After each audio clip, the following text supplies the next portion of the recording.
안녕하세요, 여러분. 네, 반갑습니다. 제 옷에 대해서 말이 많습니다.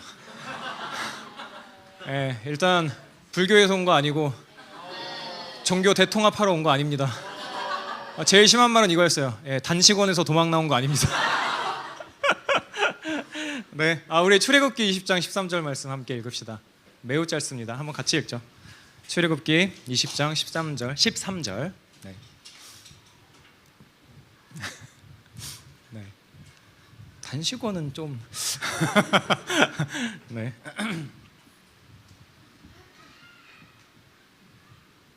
찾으셨나요?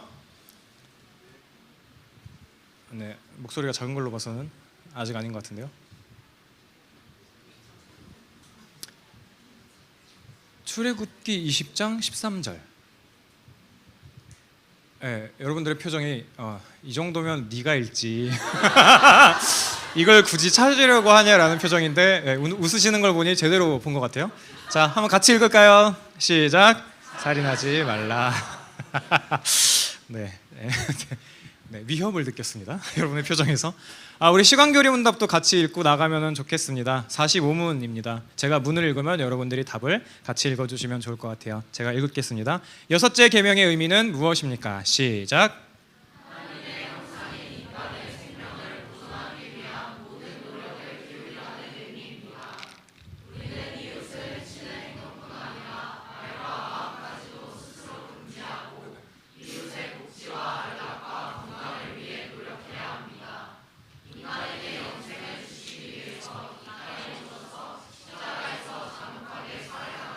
예수 그리스도를 보며 생명과 사랑과 공의를 공부해야 합니다.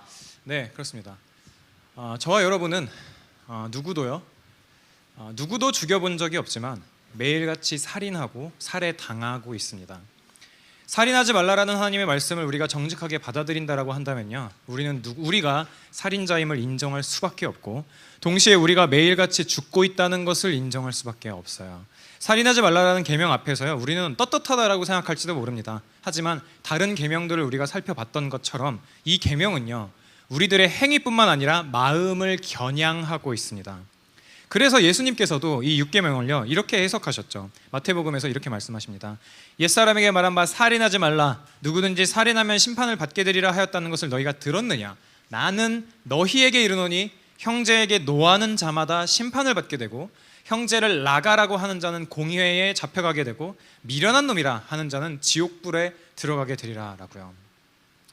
예수님께서는 이 6계명을요 물리적인 살인에서부터 더더욱더 발전시키고 계십니다. 형제에게 화를 내는 것만으로도 너가 심판을 받을 거야, 나가, 미련하다, 이 바보야 라고 말하는 그 정도 가지고도 지옥불에 갈 거야 라고 말씀하신다라고요.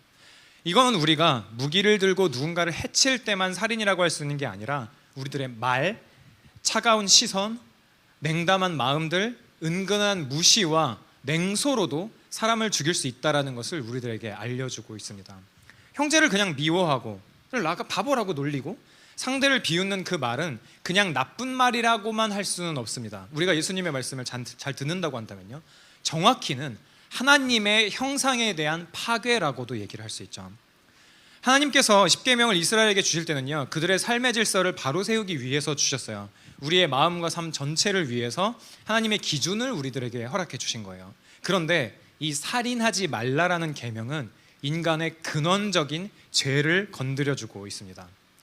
폭력을 가하게 하고 결국 살인을 하게 만드는 이유가 극도로 자기중심성, 극한의 자기중심성에서부터 비롯되고, 다른 사람들을 향한 질투에서 시작되고, 인정받지 못하고 내가 원하는 대로 대우받지 못하는 분노에서 시작된다는 것을 이 6계명은 저와 여러분들에게 가르쳐주고 있는 거예요. 여러분, 댓글로 사람들을 욕하는 건 왜 나쁠까요? 왜 나쁜 일일까요? 동의하지 않으시나요? 왜 나쁜 일일까요? 사람들을 조롱하거나 무시하는 일은요, 그건 왜 나쁜 걸까요? 그러면 한 단계 더 나아가서 다른 사람에게 폭력을 가하는 거는요, 물리적인 것뿐만 아니라 그럼 다른 사람들에게 무관심한 건 어떻게 생각하신가요? 그러면 살인은 왜 나쁜 일일까요? 살인을 나쁜 것이라고 가르치지 않으면 사회가 무너질까 봐 나쁜 것이라고 가르쳐야만 했던 걸까요? 사회 질서를 위해 살인을 하면 안 되는 걸까요? 그렇다면 다른 사람의 행복과 생명을 빼앗는 것이 공동체에 악영향을 미치기 때문에, 그렇기 때문에 살인을 하면 안 되는 걸까요? 모든 생명은 왜 소중한 걸까요? 살인이 죄인 이유는 뭐 사회 질서를 지키기 위한 것도 있겠죠. 공동체의 행복을 추구하기 위한 것도 있을 것입니다. 그런데 가장 근본적인 이유는요, 인간이 하나님의 형상이기 때문입니다. 하나님의 형상을 따라서 지음을 받았기 때문에 하나님의 형상인 생명을 끊는 것이 죄고, 끊어내는 것이 죄고, 하나님의 형상에게 상처를 입히는 것도 죄가 되는 거예요. 하나님의 형상을 무시하고 조롱하는 건 역시도 죄가 된다라고 우리는 생각해 볼 수 있습니다. 6계명을 우리가 제대로 이해하기 위해서요, 먼저 창세기를 좀 보면 좋을 것 같은데요. 인류 최초로 6계명을 위반한 그런 인물들이 있습니다. 바로 여러분들도 아마 어디선가 들어봤을 텐데요. 가인과 아벨의 이야기가 있죠. 그 이야기를 보면 그가 마음의 범죄에서부터 행위적 범죄로 나아가는 것까지의 과정들을 우리가 조금은 엿볼 수 있어요. 결국 가인도 처음부터 아벨을 막 죽이고 싶어 했던 것이 아니라 분노라고 하는 살인 도구가 그 안에서, 마음 안에서 점점 더 커져서 실제로 목숨을 뺏는 데까지 도달하게 됩니다. 창세기 4장 1절부터 10절까지 말씀을 좀 보면 좋을 것 같은데요. 제가 읽어드릴게요. 이건 기니까 제가 읽어드리겠습니다. 아담이 그의 아내 하와와 동침하매 하와가 임신하여 가인을 낳고 이르되 내가 여호와로 말미암아 득남하였다 하니라. 그가 또 가인의 아우 아벨을 낳았는데 아벨은 양치는 자였고 가인은 농사하는 자였더라.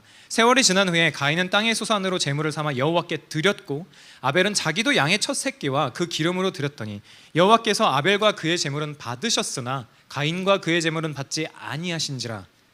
가인이 몹시 분하여 안색이 변하니 여호와께서 가인에게 이르시되 내가 분하여 하면 어찌 됨이며 안색이 변하면 어찌 됨이냐. 내가 선을 행하면 어찌 낯을 들지 못하겠느냐. 선을 행하지 아니하면 죄가 문에 엎드려 있느니라. 죄가 너를 원하나 너는 죄를 다스릴지니라. 가인이 그의 아우 아벨에게 말하고 그들이 들에 있을 때에 가인이 그의 아우 아벨을 쳐 죽이니라. 여호와께서 가인에게 이르시되 내 아우 아벨이 어디 있느냐. 그가 이르되 내가 알지 못하나이다. 내가 내 아우를 지키는 자니까. 이르시되 내가 무엇을 하였느냐. 내 아우의 핏소리가 땅에서부터 내게 호소하느니라. 본문을 보면 가인은요 아벨을 살해했어요. 그런데 갑자기 살인을 해버린 게 아니에요. 갑자기 급발진해서 살인을 저지른 게 아니에요. 그의 내면이 점점 요동치고 미워하는 마음에서 살인하고자 하는 마음으로, 그 존재를 지워버리고자 하는 마음으로 점점 기울어지는 것을 우리는 이 말씀을 통해서 볼 수 있습니다. 이 가인과 아벨의 이야기의 시작은요 정말 그냥 평범했어요. 그는 그냥 동생과 함께 하나님께 제사를 지내고 싶었어요. 너는 뭐 이걸로 드려, 나는 이걸로 제사를 지낼 거야. 그냥 제사를 준비하고 드렸고 그는 그 나름대로 최선을 다해서 하나님께 드리는 제사를 준비했을지도 모릅니다. 그런데 하나님은 아벨의 제사는 받으셨고 가인의 제사는 받지 않으셨죠. 그 순간 가인은 마음에 분노를 품게 됩니다. 왜 나는 아니지? 왜 내 제사는 거절당하는 거지? 왜 하나님께서는 나를 인정하지 않으시는 거지? 라는 분노를 품게 되는 거예요. 그리고 이 마음은 곧장 가장 가까이에 있는 인물과의 비교로 이어졌죠.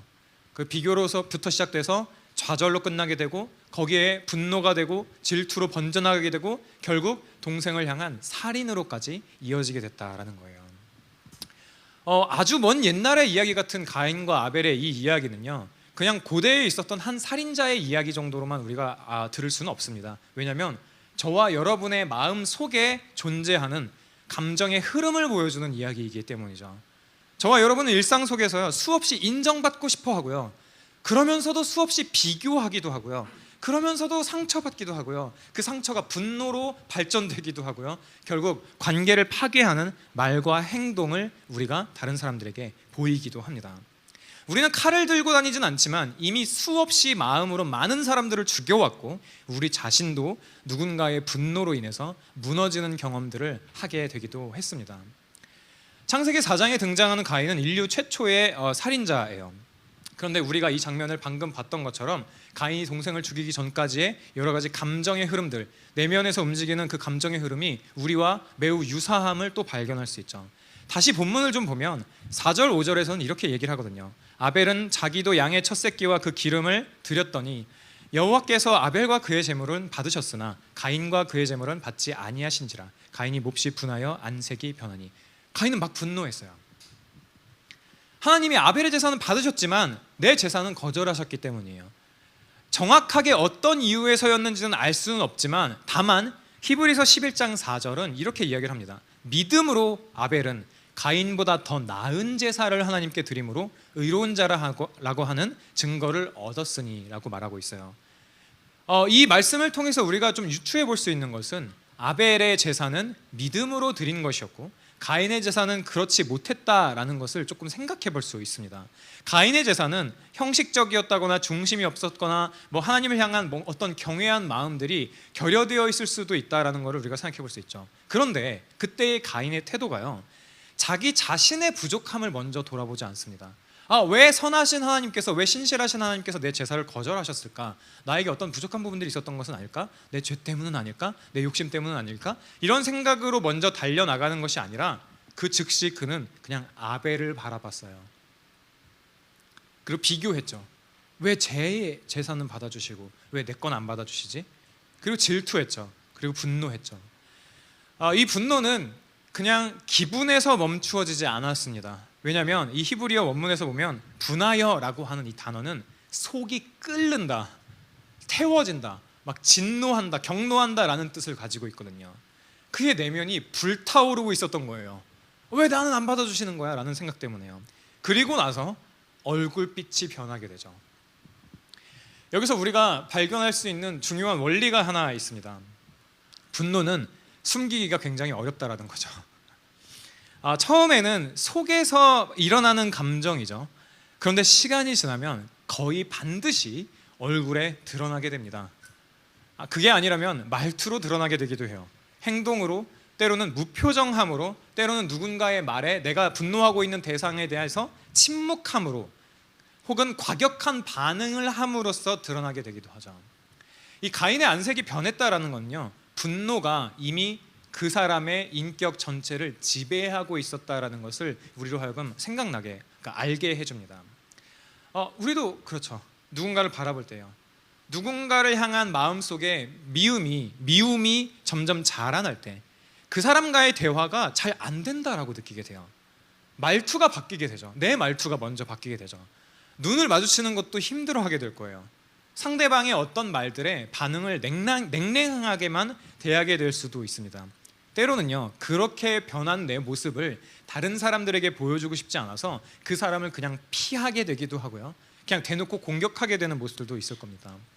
겉으로는 아무렇지도 않은 척하고는 있지만 사실은 그 분노라고 하는 감정이 그 사람의 얼굴과 태도를 통해서 흘러나오고 있다는 것을 여러분들은 사회생활을 하면서 혹은 여러분들의 학교에서, 직장에서 경험을 했을 거예요. 교회에서 경험을 하고 있을 수도 있죠. 그러니까 이 분노는 어디서 시작됐습니까? 누군가로부터의 거절감과 비교의식, 내 자존심을 상하게 만드는 어떤 사건들, 인정받고자 하는 욕구가 제대로 충족되지 않은 데에서 이런 분노가 시작되기도 해요. 우리는 그 감정을 아주 잘 알고 있습니다.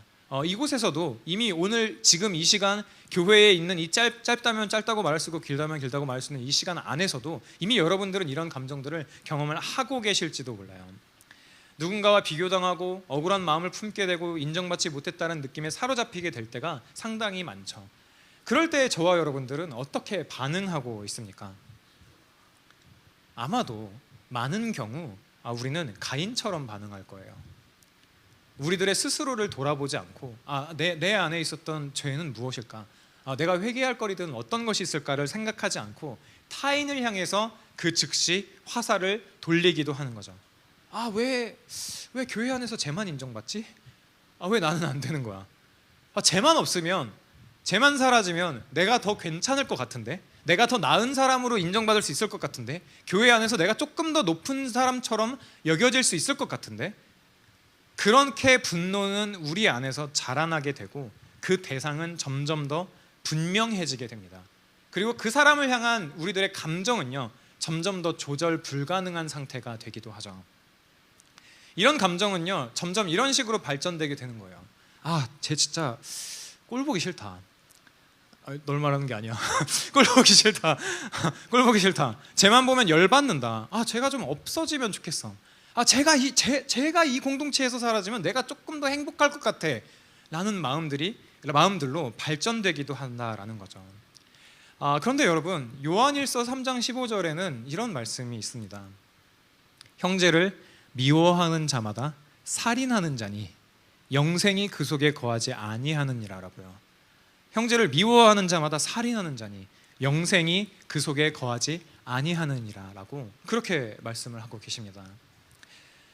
예수님은요, 살인이라고 하는 이 문제를 우리들의 마음속에서부터 다루십니다. 이 미움에서부터요. 그리고 이 미움이 살인의 씨앗이라고 말씀을 하시죠. 그리고 그 씨앗이 분노라는 감정으로 발화되게 되고 뭔가 해결되지 않을 때 결국 행동으로 나타난다라는 그런 말씀을 해주십니다.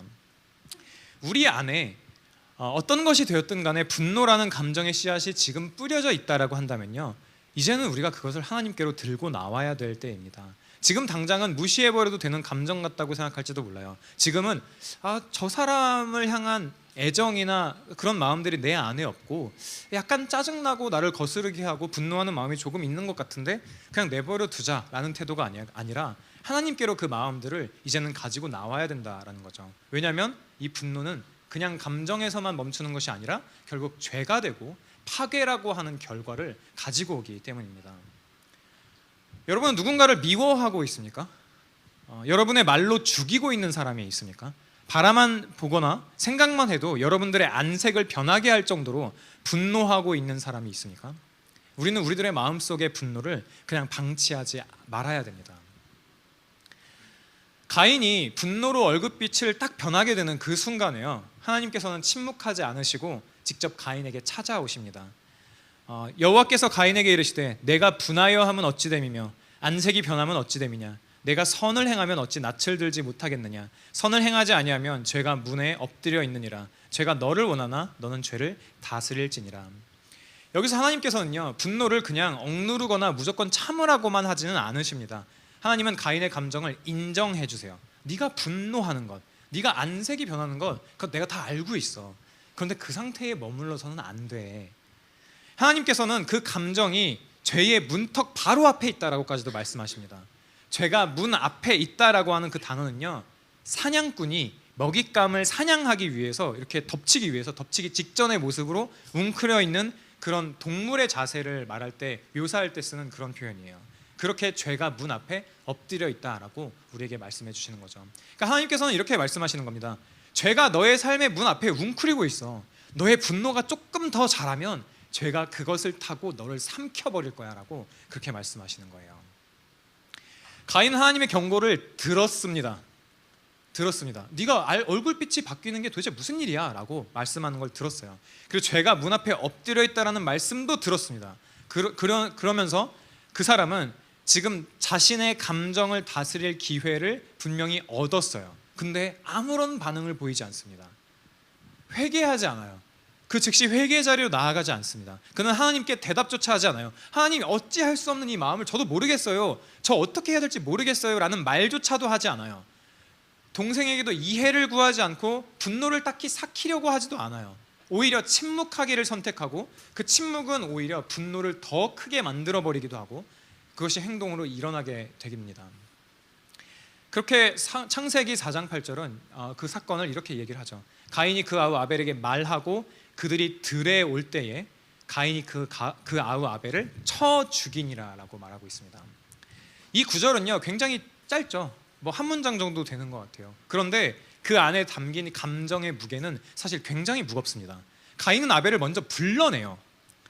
그리고 여기서 말한 들이라고 하는 것은요, 사람들이 많이 있는 공동체가 아니라 그 공동체로부터 멀리 떨어져 있는 장소예요. 사람들이 없는 곳, 외부의 시선이 닿지 않는 장소, 그곳에 조용히 아벨을 데리고 나서 쳐 죽입니다. 쳐 죽인다라고 하는 표현도요, 단순히 그냥 죽였다라는 게 아니라 잔혹하게 죽였다라는 거예요. 계획적인 살인이고 냉정한 판단 아래에서, 우발적인 것이 아니라 계획적으로 냉정한 판단 아래에서 이루어진 그런 행동이다라는 거죠. 그냥 충동적인 게 아니라 마음속에 품고 있었던 감정이 행동으로 이어졌다라는 거예요. 여기서 우리는 분노가 다루어지지 않을 때, 복음으로 분노를 다루지 않을 때 얼마나 무서운 결과를 낳게 되는지를 우리가 보게 됩니다. 하나님은 분명히 경고하셨어요. 그런데 가인은 그 분노를 끌어안은 채로, 놓아버리지 못하고 하나님께 도움을 구하지도 않은 채로 행동으로 나아갔습니다. 그리고 그 결과는 형제가 형제를 죽인 그런 가족 안에서의 살인으로 이루어지게 됐죠. 그리고 이 사건은요, 죄의 본질을 드러내고 있습니다. 죄는요, 관계를 깨트립니다. 죄는 사랑을 미움으로 바꿔버리고요, 함께 나아가야 될 동역자를 내가 짓밟고 일어서야 될 경쟁자로 바꾸어 버립니다. 내가 사랑하고 아껴야 될 형제를 적으로 만들게 되고 결국 죽음으로 내몰게 되기도 한다라는 거예요. 저와 여러분은 이 말씀 앞에서요, 우리들의 삶을 돌아봐야 됩니다. 나는 지금 누구를 죽이려고 들로 데리고 나가고 있는지, 나는 지금 누구를 말로, 눈빛으로 혹은 침묵으로 죽이고 있는지, 나는 지금 어느 관계에서 어떤 사람을 내 마음에서부터 제거하고 있지는 않는지 우리 스스로를 점검해 봐야 된다라는 거예요. 예수님의 말씀을 다시 보면 형제를 향해 라가라고 하는 자는 공회에 잡혀가고 미련한 놈이라고 하는 자는 지옥불에 들어가게 되리라 했는데요, 이 라가라고 하는 말은 이 무가치한 사람아, 이 바보야, 이 쓸모없는 인간아 라고 하는 그런 뜻이에요. 미련한 놈이다 라는 뜻은 상대방의 인격 자체를 그냥 부정해버리는 그런 말입니다. 이건 물리적인 살인이라고 볼 수는 없죠. 그런데 예수님께서는 이런 말 한마디까지도 살인이라고 하는 범주에 두셨다고요. 그냥 말실수라고 하는 죄의 아래에 있는 게 아니라 살인이라고 하는 범주 아래에 이 말들을 두셨다라는 거예요. 왜 그러셨을까요? 말은 우리들의 마음에서부터 나오기 때문이에요. 누군가를 향한 분노하는 마음들, 그 마음 안에서 우리들의 말이 나오기 때문입니다. 그리고 마음은 행동으로 이어지기 때문이죠. 그래서 성경은 끊임없이 이렇게 얘기를 하는 거예요. 무릇 지킬 만한 것보다 더욱 네 마음을 지켜 생명의 근원이 이에서 남이니라. 우리는 마음을 지켜야 됩니다. 분노가 자라지 않도록, 누군가를 향한 미움이 뿌리를 내리지 않도록, 열매를 맺히지 않도록, 누군가를 조롱하고 멸시하는 것이 우리들의 입술을 통해서 흘러나오지 않도록 조심해야 돼요.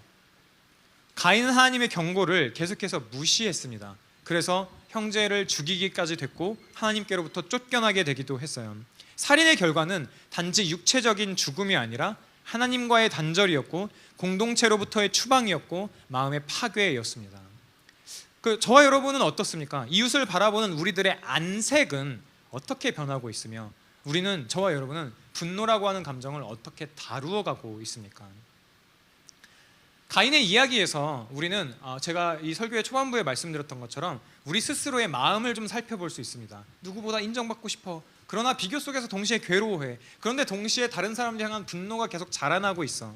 근데 그 분노를 어찌할 수 없어서 누군가를 말로 죽이거나 상처를 내기도 하고 함께 살인하기도 하죠. 뒷담화라고 하는 방식을 통해서요.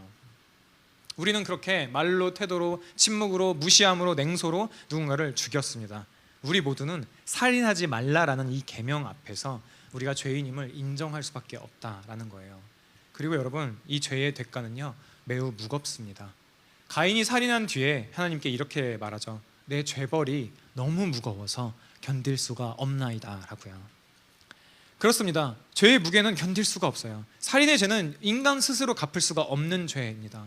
그래서 하나님께서는 저와 여러분에게요 우리 대신 갚을 어린 양을 보내셨습니다. 예수 그리스도를 보내셨어요. 예수님께서는 무죄한 아벨이셨고 동시에 가인을 대신하신 분이셨습니다. 히브리서 12장에서 말하는 것처럼 예수는 아벨의 피보다 더 나은 것을 말하는 뿌린 피니라 라고 말하고 있습니다. 아벨의 피는 하나님의 공의로우심 앞에서 이렇게 외쳤습니다. 하나님, 내 피를 흘린 자를, 나를 죽인 자를, 가인을 심판해 주세요 라고요. 그리고 이 죽음은 복수를 요청하는 피였죠. 복수를 해주세요, 죽여주세요 라고요. 그런데 예수님의 보혈은, 예수 그리스도께서 십자가에서 흘리신 피는 이렇게 얘기를 합니다. 아버지여, 저들을 사하여 주옵소서. 저들이 하는 것을 알지 못함이니이다 라고요. 예수 그리스도께서 흘리신 피는 복수의 피가 아닙니다.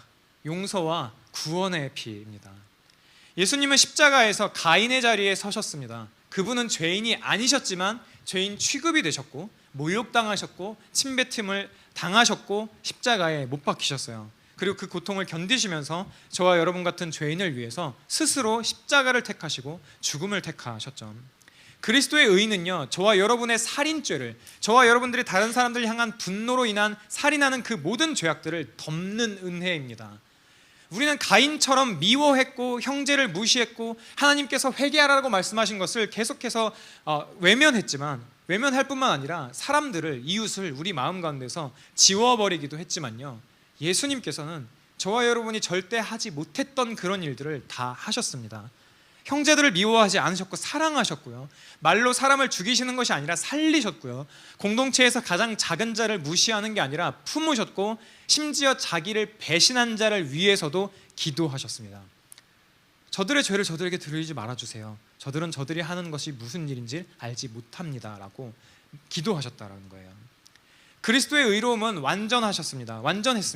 그리고 그 의로움은 그분을 믿는 자들에게, 저와 여러분들에게 전가되었다라는 겁니다. 고린도후서 5장 21절의 말씀처럼 하나님이 죄를 알지도 못하신 이를 우리를 대신하여 죄로 삼으신 것은 우리로 하여금 그 안에서 하나님의 의가 되게 하려 하심이라. 저와 여러분은 살인자였지만 하나님의 눈에는 그리스도의 의로움으로 덧입혀진 의인이 됐다라는 거예요. 우리는 정죄받아서 마땅하지만 그리스도의 보혈로 말미암아 피로 말미암아 무죄의 선고를 받은 자들이다라는 겁니다. 저와 여러분은 옆에 있는 하나님의 형상들을 파괴하는 데 앞장섰지만 하나님의 형상이 아니라 하나님이신 그리스도께서는요, 죄악된 하나님의 형상들에 의해서 파괴되셨습니다. 그리스도께서는 분노라고 하는 우리들의 죄를 대신 지고 하나님의 분노를 다 감당하셨어요. 저와 여러분과 같은 살인범들을 구원하기 위해서 살해당하셨습니다. 이 사실을 믿는 자들, 그리스도 안에 있는 자들에게는요, 그리스도의 의로움을 받은 자들에게는요, 새로운 정체성이 주어집니다. 개인적으로만 주어지는 것이 아니라 공동체적으로 주어져요. 한 몸이라고 하는 그런 정체성이 주어집니다. 우리는 그리스도를 머리로 하는 한 몸인 지체이며 서로 경쟁하는 대상이 아니라 각자의 고유한 존재를 인정할 수 있어요. 그러면서 서로 화목하고 연합하여 몸을 세워나가는 그런 존재로 하나님께서 저와 여러분을 부르셨다라는 겁니다. 이 공동체로 그렇게 부르셨다라는 거예요. 청년 일부 예배를 마치면요, 우리가 항상 하는 게 있습니다. 뭐가 있죠? 광고도 하고 노래도 해요. 무슨 노래 하죠? 너는 꽃이야. 네. 부를 건 아닙니다. 너는 꽃이야. 가사는 이렇습니다. 너는 꽃이야, 햇살이야, 반짝반짝 빛나는 별이야. 너는 꽃이야, 햇살이야, 매일매일 예쁜 너야. 질문을 하나 해볼까요? 정말 그렇게 생각하십니까? 진짜 그렇게 생각하십니까?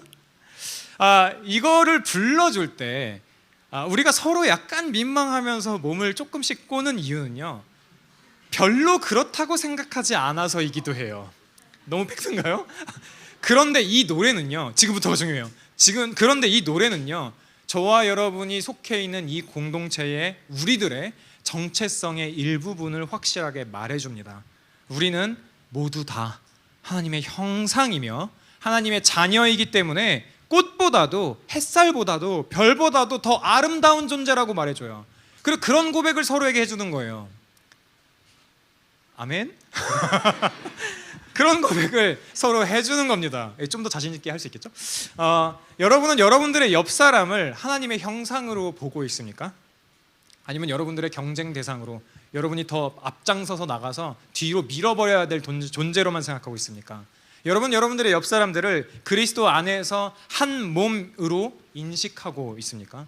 우리에게 서로에게 허락해 주신 기능이 다르다라는 것을 인정하면서 서로의 기능을 인정해 주십니까? 아니면 무시합니까? 아니면 서로를 향한 분노를 그냥 가지고만 계십니까? 누군가를 향한 분노를 다룰 수 있는 방법은 매우 다양합니다. 아마 여러분들이 이미 하고 있는 것도 있고 아직 하진 않았지만 알고 있는 것도 있을 거예요. 아예 안 쳐다보기. 분노를 다룰 수 있는 가장 편한 방법이죠. 아예 얼굴을 안 쳐다보기. 적당히 매너 있게 대하기. 이렇게 이런 목소리를 던져. 그러셨어요? 네, 이런 식으로요. 또 하나는 마음속에서 죽여버리는 게 있죠. 그리고 또 하나는 다른 사람들에게 나쁜 놈이라고 소문내고 다니는 게 있죠. 그런 방식으로 우리는 이웃을 향한 분노를 대할 수도 있습니다. 분노는 중립적인 감정이에요. 모든 분노가 다 나쁜 것은 아닙니다. 왜냐하면 예수님께서도 분노하시기도 하셨으니까요. 우리는 때로는 불의한 일들을 보면서 분노하기도 해요. 어떻게 이런 일이 있을 수가 있지? 어떻게 이런 죄를 짓는 사람들이 있을 수 있지? 라고 생각을 하기도 하죠. 우리는 또 다른 분노를 느끼기도 해요. 막 억울함에서, 우리가 속상한 마음에서 그런 분노를 느끼기도 합니다. 그런데 그런 감정들이 곧장 죄가 되는 것은 아니에요. 문제는 그런 분노들을 우리가 어떻게 다루느냐에 있습니다. 그냥 감정을 엉두르는 것만은 완전한 해답이 될 수 없습니다. 언젠간 폭발할 게 분명하니까요. 그냥 회피하고 억압하는 게 아니라 다스리고 어떻게 해야 될지 방향을 우리가 설정해야 되는 그런 감정이다라는 거예요.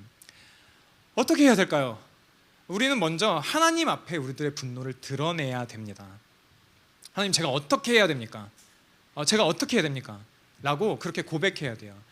많은 시편들에서 시인들이 자신의 분노를 하나님 앞에 드러내고 있다는 것을 알고 있습니다. 하나님, 어떻게 악인의 형통함을 내버려 두십니까? 하나님의 자녀라면서요. 당신의 도우심은 도대체 어디 있습니까?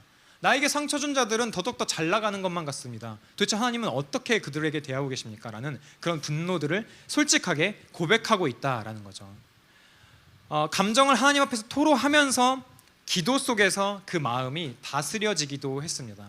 여러분이 누군가를 향해서 미워하는 마음이 있다면, 분노하고 있는 마음들을 계속 가지고 있다면요, 그 감정을 하나님 앞에 정직하게 고백해야 됩니다. 하나님, 저 지금 너무 억울해요. 너무 분노가 생겨요. 공동체 안에 있는 저에 대한 오해 때문에 너무 힘들어요. 제 감정을 받아주세요. 저 뭐 어떻게 해야 될지 모르겠어요. 어디서부터 손을 대야 될지도 모르겠어요. 이 기도가 하나님 앞에서 정직한 기도이고 우리들의 분노를 다룰 수 있는 그런 회복의 시작이라고 우리는 볼 수 있습니다. 우리는요, 하나님 앞에서 정직해야 됩니다. 우리 안에 미움이 있다면, 그리고 분노가 있다면 그것을 주님 앞에 내려놓을 수도 있어야 돼요. 근데 동시에 우리는 분노를 이길 수 없다라는 것을 또한 인정해야 됩니다.